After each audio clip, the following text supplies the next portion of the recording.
대한민국이 또 한 번 놀라운 성공 신화를 써내려갔습니다. 그동안 다른 무기 체계와 비교해 수출 실적이 저조했던 헬기 분야에서 대한민국이 독자 개발한 수리온 헬기가 이라크 수출에 성공하며 역사를 새로 썼습니다.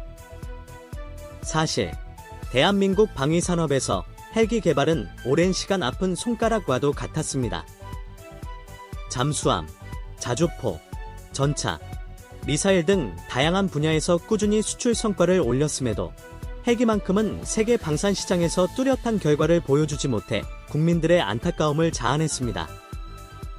특히 FA-50과 같은 고정익 항공기에 비해 회전익 항공기의 성과는 지지부진했으며 관련 방산업계에서도 우려의 목소리가 끊이지 않았습니다. 수리온은 과거 필리핀 헬기 도입 사업에서도 경쟁에서 밀리며 쓴맛을 본 적이 있어 국민들 사이에서도 헬기 수출은 어려울 것이라는 회의적인 시각이 팽배했습니다.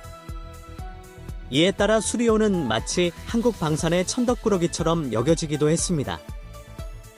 여기에 더해 일각에서는 수리온의 기체 성능에 대한 과도한 비난과 논란이 이어지며 개발진의 노고마저 폄훼되는 상황이 벌어지기도 했습니다.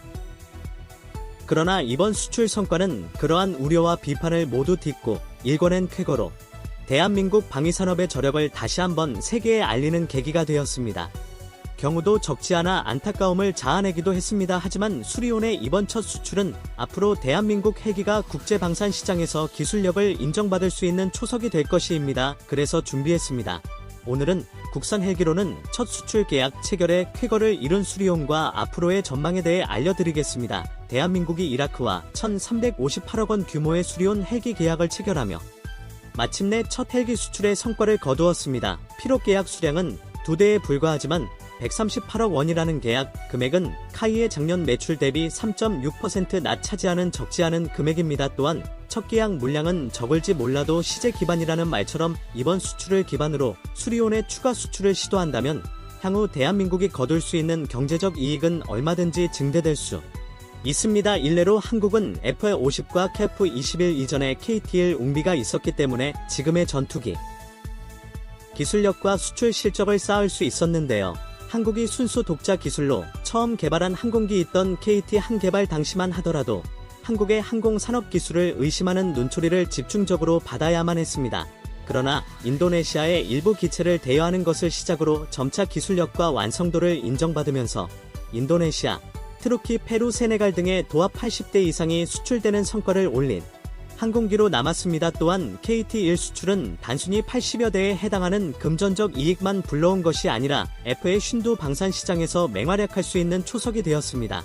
만약 당시 KT-1 수출 성과가 미미했고 한국의 항공 기술력을 인정받지 못했다면 전투기 개발의 후발주자였던 한국이 지금과 같은 성과를 이룩하는 데는 더 많은 시간이 필요했을 것입니다. 그리고 수리온 역시 티어 웅비의 사례처럼 이라크 수출을 기반으로 중동과 동남아시아 등에서 수출 증대를 위한 노력을 아끼지 않는다면 지금보다 더 많은 수출 성과를 올릴 수 있을 것이라 기대를 모으고 있습니다. 실제로 한국산 헬기 도입을 검토하는 나라는 적지 않은데요. 이라크의 수련 도입에 이어 또 다른 수출 계약 소식을 기대해 볼 만한 국가는 말레이시 입국신고서, SC 레이더 등의 센서 시스템을 장착한 기체를 제안한 상황입니다. 이러한 상황에서 수리온이 수출 실적을 올렸다는 건 수리온을 기반으로 개량한 마리온의 말레이시아 진출 가능성을 높여주는 계기가 될 수 있습니다. 그리고 한국이 지속해서 헬기 분야의 수출을 증대해 나간다는 건 한국 방산에 매우 의미 있는 일이라 할 수 있습니다.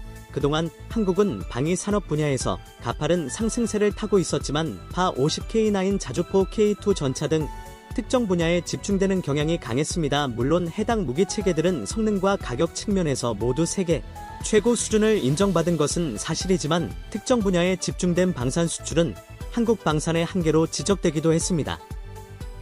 한국이 더 다양한 무기 체계에서 경쟁력을 확보한다면 그만큼 여러 나라의 무기 수출을 진행할 수 있고 이는 결국 더 많은 경제적 이익과 한국에 대한 신뢰도 상승을 불러올 수 있어 방산 분야의 다변화는 필수적이었고 이러한 지점에서 수리온의 수출은 계약 규모와 금액을 떠나 그 자체만으로도 상당한 의의를 가진다고 평가할 수 있습니다. 수리온은 2006년 방위 사업 청주관 나의 카이와의 협력을 통해 본격적으로 개발된 국산 기동 헬기입니다. 대한민국은 군용 헬기 개발에 대한 경험이 부족했지만 자국 방위 산업의 강화를 위해 대규모 프로젝트를 시작했는데요.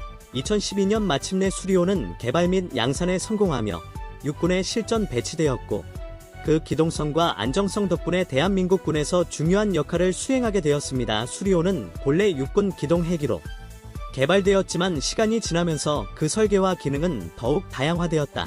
기동 등 10여 가지의 다양한 임무를 수행할 수 있는 파생형 기체로 발전했으며 군사 목적뿐만 아니라 민간과 공공 분야에서도 중요한 역할을 맡고 있습니다. 현재까지 약 300여 대가 공간용 헬기로 운용되고 있으며 그 재원은 우수한 성능을 입증하는 중요한 지표로 평가받고 있습니다. 수리온의 길이는 19m, 높이는 4.4m, 로터 직경은 약 15.9m 달합니다.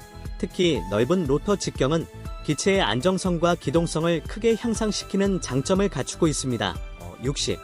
블랙호크의 로터 직경이 14m의 것과 비교해보면 수리온은 중형 헬기로 균형 잡힌 성능을 제공해줍니다. 특히 로터 직경이 더 큰 수리온은 비행 안정성을 극대화하며 공기 흐름을 효율적으로 제어할 수 있는데요. 이로 인해 고속 비행 시에도 안정적인 자세를 유지할 수 있고 급격한 방향 전환이나 기동의 탁월한 성능을 발휘합니다. 또한 탑재 가능한 연료와 물자를 최대화할 수 있어 장거리 비행이나 수송 임무에서도 유리합니다. 또한 약 8,700kg 최대 이륙 중량은 한 개 분대 규모의 병력을 실시간으로 수송하고 긴급 구조 및 후송 임무에서도 매우 효과적으로 활용될 수 있습니다. 이러한 수송 능력은 지상의 장애물을 우회하여 전략적 요충지가 적 후방 등에 신속하게 병력을 투입할 수 있는 전략적 이점을 지닐 수 있습니다. 또한 700km 달하는 항속거리와 시속 270km 최고 속도 또는 긴급한 상황에서 빠르고 효율적인 작전 수행을 가능하게 하는데요. 이러한 성능은 특히 장거리 수송 작전을 비롯하여 의무 후송 임무 등에서 중요한 역할을 하는 다목적 플랫폼의 기능을 뒷받침합니다. 수리온의 뛰어난 성능은 육군 기동 헬기를 넘어서 전략적 가치가 있음을 증명하는 지표이기도 합니다. 수리온의 터보샤프트 엔진인 D700g 701KN 1855마력의 출력을 자랑하며 수리온의 기동성을 더욱 강화하는 중요한 역할을 합니다. 이러한 성능 덕분에 수리온은 군사적 환경에서 필수적인 다양한 임무를 완수할 수 있으며 육군의 기동 헬기 이외에도 상륙 작전을 위한 마리온 등 다양한 개량형으로 발전할 수 있었습니다. 여기에 더해 최신형 헬기답게 적의 공격으로부터 헬기를 보호하는 여러 방어 수단도 탑재하고 있습니다. 적의 공격을 교란하기 위해 체포 플레이어를 장착하고 있을 뿐만 아니라 레이저 경보 수신기 등도 탑재하여 생존성을 증대시켰습니다. 또한 야간 및 악천 후 작전을 위해 적외선 전방 주시 장비를 장착하여 시계가 제한된 상황에서도 얼마든지 작전 수행이 가능하다는 장점까지 갖췄습니다. 이러한 방어 수단과 야간 작전 능력은 수리온의 작전 수행 능력을 더욱 증대시켜주는 중요한 요소입니다. 최근 들어 휴대용 지대공 미사일의 발전으로 헬기의 생존 확률이 예전보다 떨어지는 상황이지만 여전히 다량의 병력을 작전 지역에 투사할 수 있는 기동 헬기는 전술적으로 꼭 필요한 존재인데요.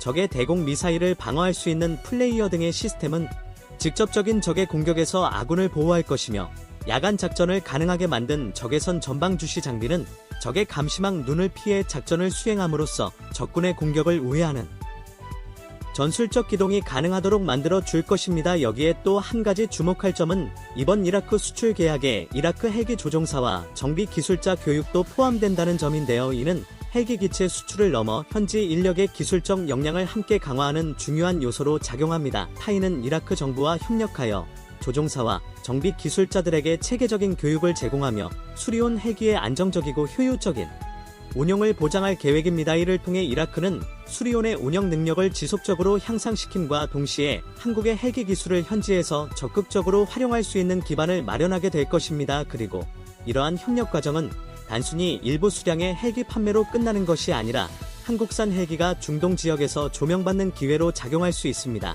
이라크뿐만 아니라 대다수의 중동 국가들은 전략적으로 기동 헬기가 매우 중요한데요. 중동은 사막과 고원 등 극한의 지형이 많아 지상군의 이동이 제한적인 경우가 많습니다.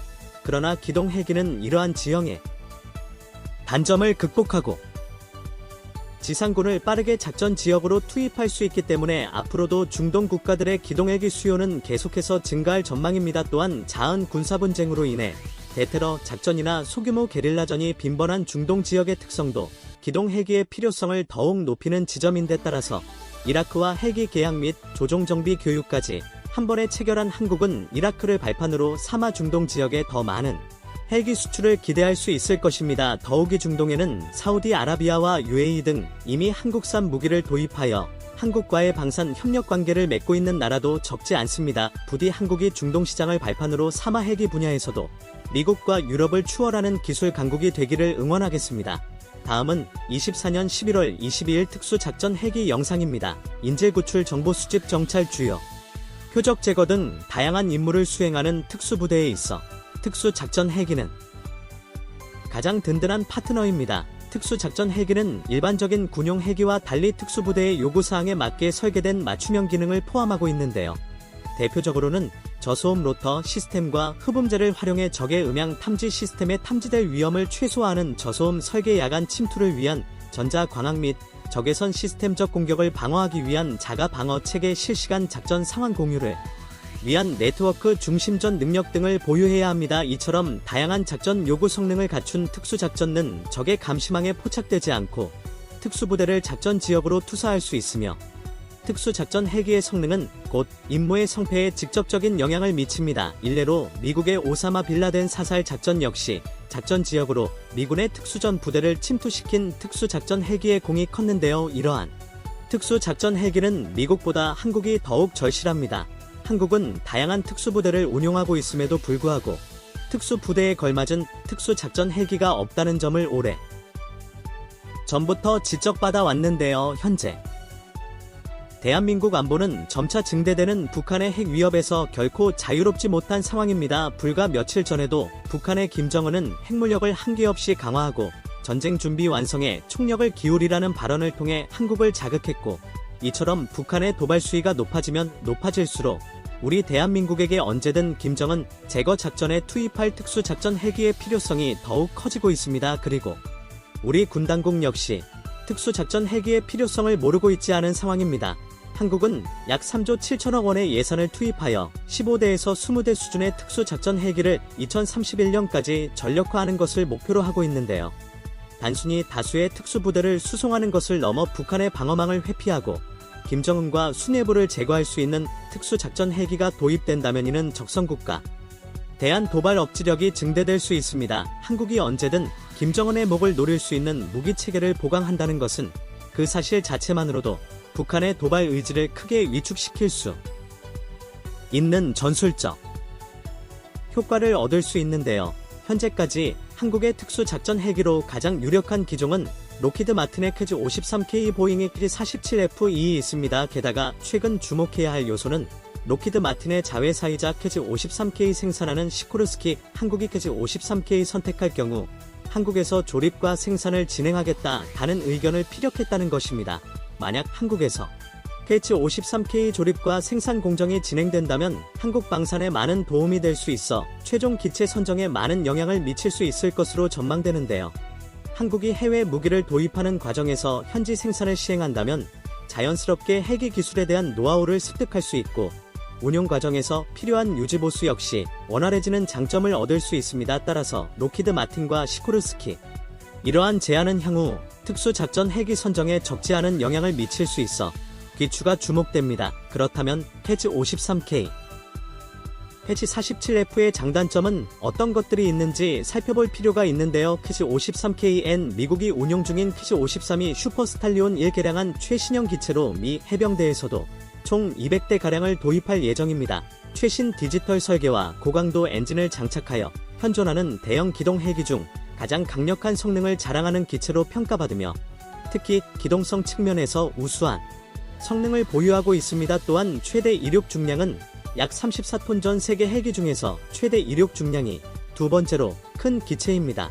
특수작전 헬기의 최대 이륙 중량이 우수하다는 것은 그만큼 병력과 군수 물자를 최대한 많이 탑재할 수 있다는 것을 의미하고 있는 곧 한 번의 작전에 투사할 수 있는 특수전 부대의 전력이 증가한다는 뜻인데요. 캐즈 53K는 최소 32명 이상의 병력이 탑승할 수 있으며 여러 조건에 따라서는 최대 100명까지 병력을 수송할 수 있습니다. 또한 상당히 넓은 작전 반경을 가지고 있어 공중고비 없이도 850km 비행할 수 있습니다. 그 밖에도 내부에는 최신 통합 기체 관리 시스템이 장착되어 비행 중 기체 상태를 실시간으로 관찰할 수 있으며 이를 통해 기체 이상을 즉각적으로 판단하고 신속한 조치가 가능해 운용과 유지 보수 효율성을 극대화할 수 있다고 평가받습니다. 다만 기체 대당 가격은 한화로 무려 1천억 원에 육박한다는 점이 치명적인 단점입니다. 한국에 앞서 여대 캐지 53K 도입한 이스라엘도 4조 4천억 원을 지불한 전리를 고려할 때 3조 7천억 원 수준의 한국 예산으로는 이 정도의 물량을 확보하는 것이 상당히 어려울 수 있는데요. 로키드 마틴 측에서도 절충 교역을 통한 한국의 현지 생산은 지원할 수 있지만 한국 측에서 전체적인 예산을 증가시키기 원한다는 발언을 통해 간접적으로 기체 가격을 저렴하게 납품하지 않을 것이란 의중을 드러낸 바 있습니다. 반면 캐치 47F은 상대적으로 저렴한 대당 700조 원대 가격을 형성하고 있어 가격 경쟁력 측면에서는 캐치 53K 명백히 열세입니다. 또한 캐치 47F 역시 시속 340km 최고 속도로 뛰어난 기동성을 보유하고 있으며 40에서 50명 수준의 병력 수속 능력을 갖추고 있어 캐치 53K의 최대 탑승 인원보다 다소 작은 규모의 병력을 투사할 수 있습니다. 게다가 과거 주한미군이 캐치 47L을 기반으로 개발한 메시 47g 운영했던 적이 있다는 것도 고려할 필요가 있는데요. 특수작전 헬기 도입 사업의 초기 단계부터 메시 47g 비슷한 수준의 성능을 원했던 만큼 메시 47g 기본이 되었던 키 47F 계열의 상징성도 사업에 많은 영향을 미칠 수 있습니다. 하지만 가장 중요한 것은 캐치 53K 캐치 47F 중 하나의 기체를 선택하는 것보다 이러한 특수작전 헬기를 동원하여 참수작전을 비롯한 각종 특수전을 한국이 얼마나 더 효율적으로 진행할 수 있는지에 대한 여부입니다. 특히 참수작전이란 절대로 실패해서는 안 되는 작전인데 적의 수뇌부를 제압하는 것이 직접적인 목표이기 때문에 참수작전의 실패는 결국 대한민국의 안보와 정치 외교에 심각한 부담을 초래할 수 있습니다. 또한 적진으로 투입된 특수전 부대들은 작전에 실패하게 되면 무사귀환을 장담할 수가 없습니다. 한 명의 특수전 요원을 양성하는 것은 전투기 조종사를 양성하는 것보다도 더 많은 노력과 예산이 필요하고 군에서 가장 고급 인력으로 분류된다는 것을 고려할 때 수십 명의 특수전 부대가 참수작전 도중 평양에 고립되는 것은 대한민국 군 전력에 상당한 손실을 야기할 수 있습니다. 그렇기 때문에 한국은 2030년대까지 순차적으로 특수작전 헬기를 도입하는 것과 동시에 이러한 군 자원을 더욱 효율적으로 활용할 수 있는 작전 계획과 운용 방안을 함께 준비해야 합니다. 현재 한국은 약 2만 명 수준의 특수전 병력을 보유하고 있으며 미국이 약 7만 명 수준의 특수전 부대를 보유하고 있기 때문에 한국이 보유한 특수전 부대의 규모는 결코 작지 않습니다. 여기에 언제든 적진으로 침투가 가능한 특수작전 헬기를 활용할 수 있는 전술 교리까지 완벽하게 갖춰진다면 대한민국은 적성 국가의 도발 징후가 감지될 경우 선제적 대응과 참수 작전을 통해 한국의 안보를 확고히 지키겠다는 의지가 강조되고 있습니다. 현재 북한 내부는 심각한 경제난, 고립된 외교관계, 그리고 강도 높은 국제 제재로 인해 심각한 위기에 처해 있습니다. 김정은 정권은 이러한 문제를 해결하기 위해 내부 통제를 더욱 강화하는 한편 도발적인 발언과 러시아에 대한 파병 지원 등으로 내부의 불안을 외부로 돌리려는 정치적 술책을 펼치고 있습니다. 이런 가운데 한국이 고성능 특수작전 헬기를 도입하게 된다면 이는 북한의 김정은 정권에 상당한 심리적 압박을 가할 뿐만 아니라 대한민국의 특수전 역량을 세계적 수준으로 끌어올릴 것으로 기대됩니다. 이번에 도입될 특수작전 헬기의 약 3분의 2는 참수작전을 준비하는 부대에 배치될 예정이며 나머지 헬기들은 부상자 수송 및 다양한 전투 지원 임무에 활용될 계획입니다. 이는 김정은 정권에 대한 억제력을 높이는 것뿐만 아니라 국군의 전반적인 전투력을 크게 향상시키는 중요한 계기가 될 것입니다. 미국은 오사마 빈 라덴 제거 작전 등에서 적성 국가의 지도부를 무력화할 때마다 고성능 특수작전 헬기를 활용하여 전술적 목표를 달성해왔습니다. 대한민국 역시 이러한 헬기를 효과적으로 운용하여 적성국가 지도부를 신속히 제거하고 압도적인 전술적 역량을 세계에 과시할 수 있기를 기대합니다. 이상 꺼리튜브였습니다. 음악